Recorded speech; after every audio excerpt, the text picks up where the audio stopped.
जिन पर जिंदगी बचाने की जिम्मेदारी है, ये देश उनका आभारी है। नमस्कार, आप देख रहे हैं न्यूज 18 राजस्थान। आपके साथ मैं हूं स्वप्निल। आज नेशनल डॉक्टर्स डे है। न्यूज 18 सबसे पहले डॉक्टर विधान चंद्र रॉय को नमन करता है।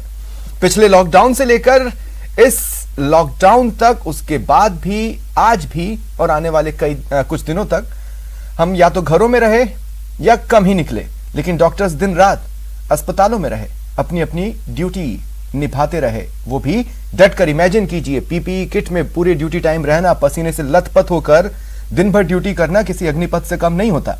डॉक्टर्स ने कोरोना महामारी के खिलाफ लड़ाई में बेहद अहम भूमिका निभाई है। मरीजों की सेवा करते हुए कई डॉक्टर्स ने अपनी जान भी गंवा दी। हम उनको भी आज श्रद्धांजलि अर्पित करते हैं। इस साल नेशनल डॉक्टर्स डे की थीम कोरोना वायरस से जोड़कर रखी गई है, बिल्डिंग फेयरर हेल्दियर वर्ल्ड। लेकिन देश में डॉक्टर्स की तादाद हमारी सेहत को दुरुस्त रखने के लिए पर्याप्त नहीं है। अभी जनसंख्या के मुकाबले हेल्थ का बुनियादी ढांचा कमजोर है। डॉक्टर्स के आगे भी बहुत सी चुनौतियां हैं। वो इन चुनौतियों से जूझ रहे हैं, लड़ रहे हैं, डट कर लड़ रहे हैं, फिर भी हर हाल में मानवता के काम में लगे हुए हैं।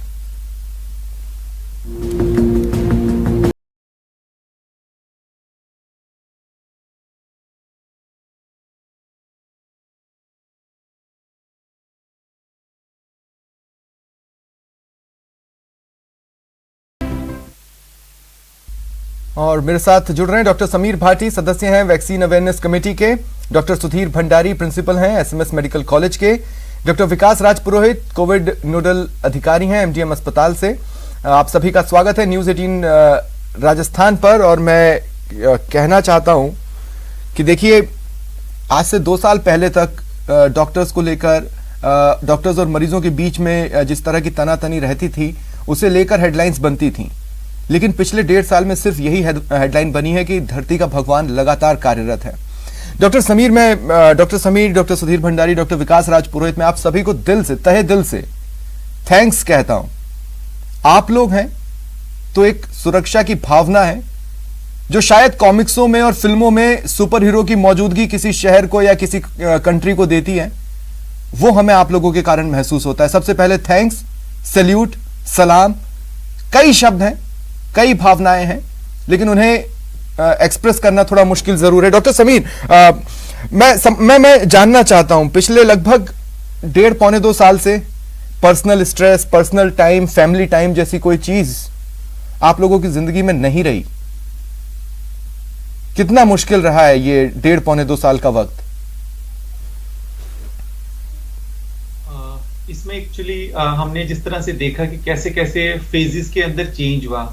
शुरुआती दिनों की अगर बात करें तो उस टाइम जो इमोशंस थे वो अलग तरह के थे, और अभी की फिलहाल की जो सेकेंड वेव जस्ट गई है, इसमें कुछ और ही अलग तरह के इमोशंस थे।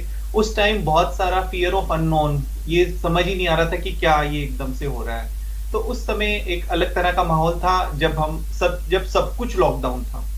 उसके बाद हम लोगों को जिस तरह से जाना पड़ता था और बिल्कुल एकदम खाली रोड, सब कुछ। फिर धीरे धीरे जैसे एकदम केसेस बढ़ना शुरू हुए। फिर कई बार ऐसा लगता था जब हम देखते थे बाकी हमारे अदर फ्रंटलाइन वर्कर्स है, जैसे पुलिस फोर्स और ये सब है, तो ये भी जैसे पुलिस का एक्चुअल में काम है लॉ एंड ऑर्डर को मेंटेन करना और सब चीजों को देखना, क्राइम प्रिवेंशन करना, पर वो भी एक अलग तरह का काम, जैसे मानवता की तरफ, मतलब वो फूड डिस्ट्रीब्यूशन में लगे हुए हैं और सब चीजों में लगे हुए हैं। तो ऐसे एक डिफरेंट मिक्स तरह के इमोशंस आ रहे थे। तो अंदर से हमें भी लग रहा था कि भाई किस तरह से, मतलब जिस तरह का प्रोफेशन मिला उसमें तो हमें चांस मिला कि हम कितनी ज्यादा से ज्यादा सेवा कर पाए। तो शुरुआत, लेकिन डॉक्टर समीर देखिए, आपने जैसे फ्रंटलाइन वॉरियर्स की बात की, मैं कहना चाहता हूं कि उन सभी ने अपने लिए मी टाइम निकाला, कैसे भी खोज लिया। मान लीजिए बर्थडे है तो कोतवाली में ही एक केक मंगाकर बर्थडे मना लिया गया, शादी की बात है तो थाने के आसपास ही, ड्यूटी के बीच में ही शादियां कर ली। लेकिन ऐसा कुछ मैंने डॉक्टर्स के साथ नहीं देखा। मुझे सबसे ज्यादा दुख कब पहुंचा, जब आज से कुछ दिनों पहले मुंबई की एक डॉक्टर तृप्ति का रोने का वीडियो वायरल हुआ, और उसके बाद मैं अंदर तक हिल गया। मुझे ये लगा कि स्ट्रेस तो बढ़ता जा रहा है, खासकर इसलिए भी क्योंकि मरीज अपनी बेवकूफियों की वजह से भी आप पर भार बढ़ा रहे हैं। जो स्ट्रेस था वो सिर्फ इस वजह से था कि सेकेंड वेव की स्पेशली बात करें तो उस टाइम काफी ज्यादातर हेल्थ केयर प्रोफेशनल भी हेल्पलेस हो गए थे कि ज्यादातर आपको ये है कि आपको पता लग रहा है कि आपकी फैमिली की तरफ भी सब लोग बीमार हैं, आपके फ्रेंड सर्कल की तरफ भी सब बीमार हैं, ऑलरेडी आपका जो एक पेशेंट का सर्कल है वो सब भी है, और आप चारों तरफ सिर्फ कोविड पेशेंट्स में घिरे हुए हैं, और उस टाइम आप हेल्प नहीं कर पा रहे। मतलब आपके पास इतने रिसोर्सेज होते हुए भी, आपके इतने हॉस्पिटल्स में कनेक्ट होते हुए भी आप उनकी हेल्प नहीं कर पा रहे। तो वो वाला स्ट्रेस था। काम को लेके स्ट्रेस नहीं होता, क्योंकि काम करने की तो आदत ही है, वो काम तो रूटीन में होता ही है एक्चुअल में, तो उसको लेके नहीं था। ये एक डिफरेंट तरह का स्ट्रेस था, डिफरेंट तरह के इमोशंस थे कि होते हुए भी सब चीजें और हम किसी की हेल्प नहीं कर पा रहे। अब देखिए हमारा जो समाज है, मैंने कई बार इस बात को कहा है कि फिल्मों में जो देखता है सच मान लेता है। एक फिल्म आई मुन्ना भाई MBBS, उसमें हमने एक कॉलेज के डीन को ये कहते सुना कि इमोशंस में मत बहो, नहीं तो हाथ कांपेंगे और ऑपरेशन नहीं कर पाओगे। लेकिन डॉक्टर तृप्ति को देखकर कई लोगों को झटका लगा, अच्छा डॉक्टर्स में भी इमोशंस होते हैं क्या? उनमें इमोशंस होते हैं। और हमने देखा, मैं एक और पॉइंट बताना चाहता हूं डॉक्टर सुधीर भंडारी, आप इस बात को बहुत अच्छे से समझ पाएंगे। कई रेसिडेंट्स हैं, कई ऐसे डॉक्टर्स हैं, जैसे मैं अपनी कह लूं, अगर मैं एक साल में अपने फैमिली के पास न जाऊं, उनसे न मिलूं, तो मैं वो साल नहीं गुजार सकता।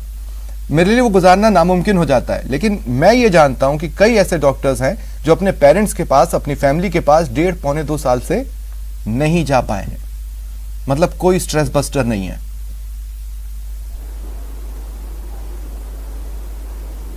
देखिए, सबसे पहले तो मैं बताना चाहूँगा कि ये जो कोविड मैनेजमेंट था, हर डॉक्टर ने और हर रेजिडेंट ने एक जुनून के साथ काम किया।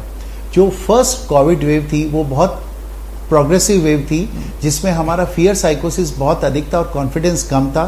इसीलिए हमने एक एज ए स्ट्रॉन्ग टीम के साथ काम किया, और जैसे जैसे हमने उसको लर्न किया how to handle it, infrastructure बढ़ा और हम पेशेंट को रिकवर करने में मदद करते गए।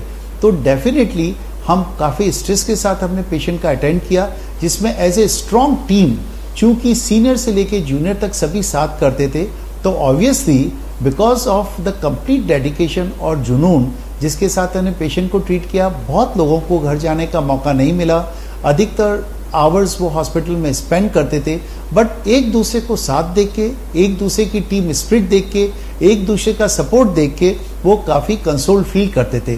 तो आपने जो बताया ये सही है कि रेजिडेंट्स, जूनियर डॉक्टर और कई फैकल्टी कई दिनों और हफ्तों तक घर नहीं जा पाई, परिवार से दूर रही, बच्चों से दूर रही, बट एक जो पैशन उनका था कि इस unknown aggressive first Covid wave को टाइड ओवर करना है, और सेकेंड वेव जो कि बहुत ज़्यादा एग्रेसिव थी और उस समय हमारा कॉन्फिडेंस भी बहुत बिल्डअप हो गया था, तो उस समय नंबर ऑफ केसेस को कम करना था, सफरिंग को कम करना था।